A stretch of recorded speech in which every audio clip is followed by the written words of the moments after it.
We are all familiar with the dreaded hornworm and how it can decimate your tomato plants. And we are familiar with looking for the signs in the daytime of what they look like.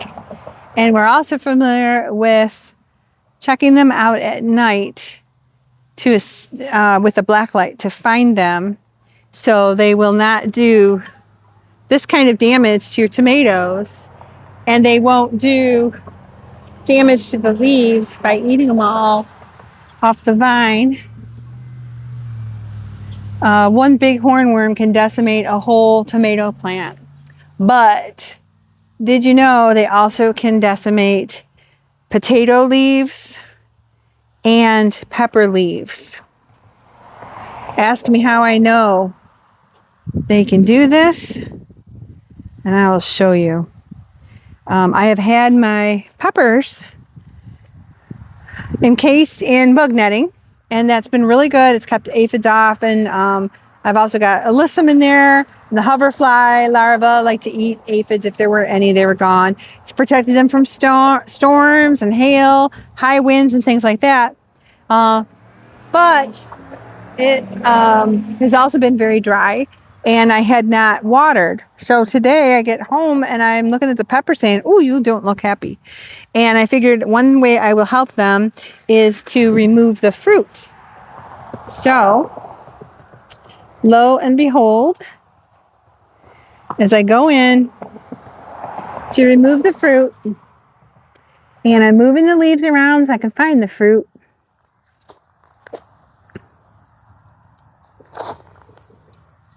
I also found something terrible. Look at this.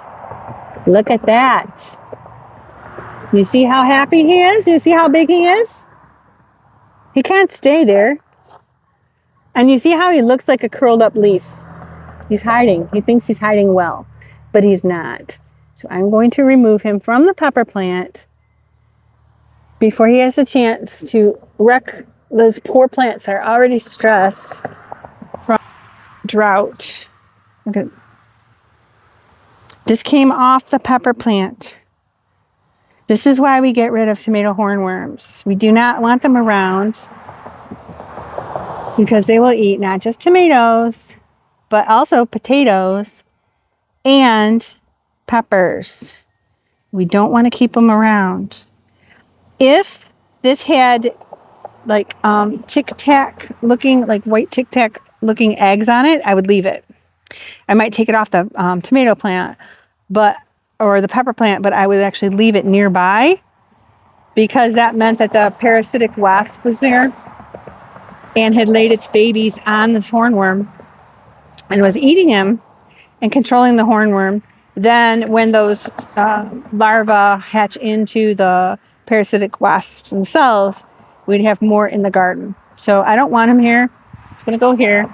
And then I'm also going to look for more, because if there's one, there may be more.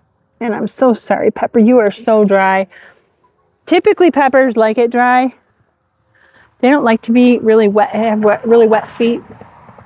But in this case, he's very sad. Look, you can see the tomato hornworm damage. Even though it's a hot pepper, it's a jalapeno, doesn't matter. Does not seem to matter to them. And my tomato plants are right, they're adjacent to it.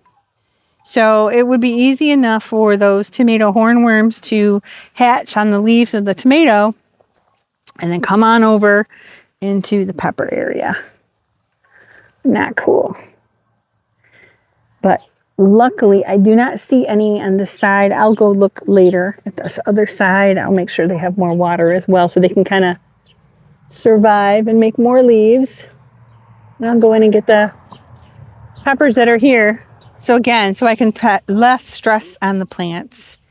But yeah, if you have peppers, you better check for these guys as well.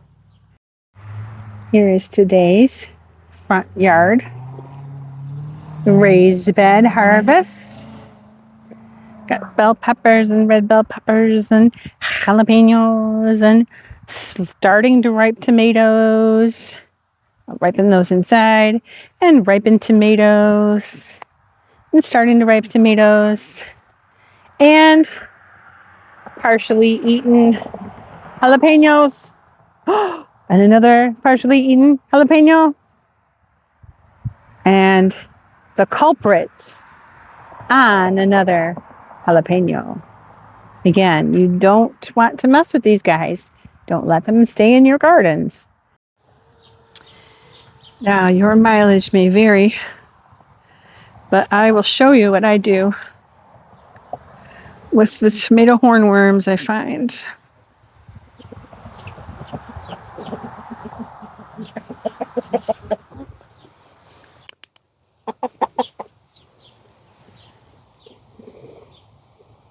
Spot, you want it? Here she goes. If you found this video helpful, like, share, subscribe, and definitely drop a comment below if you have found hornworms on your peppers as well. Let me know.